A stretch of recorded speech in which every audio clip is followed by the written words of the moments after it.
Tensions are rising as reports suggest North Korean troops are gathering in Russia's Kursk region, causing alarm in Kyiv and Washington. Following a recent meeting between Russian President Vladimir Putin and North Korean Foreign Minister Choe, speculation has intensified around potential military coordination.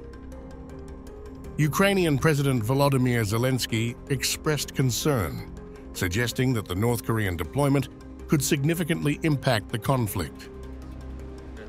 It will soon be 3 months of our active operations in the Kursk region, and this is important as we keep this sanitary zone in designated areas near our state border. It is essential to recognize the significance of this Kursk operation, in replenishing our exchange fund. It helped a lot to liberate our people from Russian captivity. Zelensky also received intelligence reports pointing to a growing presence of North Korean forces in Russia, with numbers estimated at 11,000 in the Kursk region. This increased deployment, he warned, calls for stronger responses from Ukraine's allies.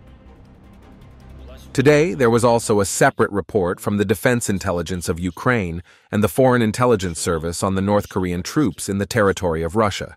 There are already 11,000 of them in the Kursk region. We are seeing an increase in North Koreans, but unfortunately, not an increase in our partners' response.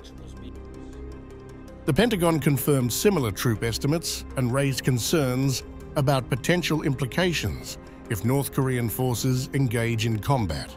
We believe that there are now at least 10,000 DPRK forces in the Kursk Oblast, recognizing that as we continue to assess DPRK presence on the ground, those numbers could go up slightly in terms of the total number of DPRK troops in Russia. We've seen the press reports about alleged combat ops. We're looking into those, but at this point cannot corroborate those reports. But as you heard Secretary Austin say last week, should these troops engage in combat support operations against Ukraine, they would become legitimate military targets. According to the Pentagon, the deployment of these forces could significantly impact combat operations, depending on their role and integration with Russian command. Placing these additional, 10 to 11 to 12,000 forces in Kursk is definitely something from a combat capability standpoint that could be significant, but a lot of that will depend on how those forces are employed, how they're integrated into the Russian command and control. The U.S. State Department echoed concerns over the Russia-North Korea partnership, emphasizing potential regional impacts. We continue to be greatly concerned about the partnership between North Korea and Russia. You saw the Secretary speak to the fact on Thursday that North Korea has deployed as many as 10,000 troops to Russia, and that we were concerned that they would move to the front lines to enter the fight against Ukraine.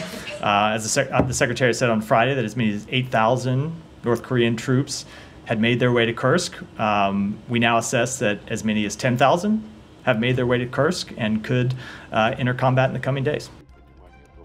In response to Western criticism, Russian Foreign Minister Sergei Lavrov accused the West of hypocrisy, asserting that they have long contributed to the internationalization of the Ukraine crisis.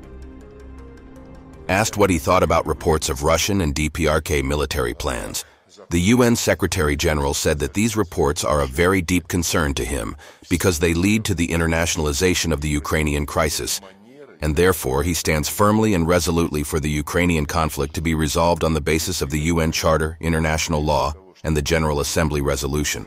I have 2 comments in this regard. First, the Secretary General brought up internationalization almost 3 years later, after the West had prepared Ukraine for war and was leading that war directly on the ground. We have already presented the facts many times, but at that time the leadership of the UN Secretariat was not concerned about internationalization. Western intelligence sources suggest that small numbers of North Korean troops may already be present in Ukraine, with expectations that their presence could increase following training in eastern Russia. The involvement of North Korean forces has become a focal point for Kyiv and its allies as they assess potential shifts in the conflict's dynamics.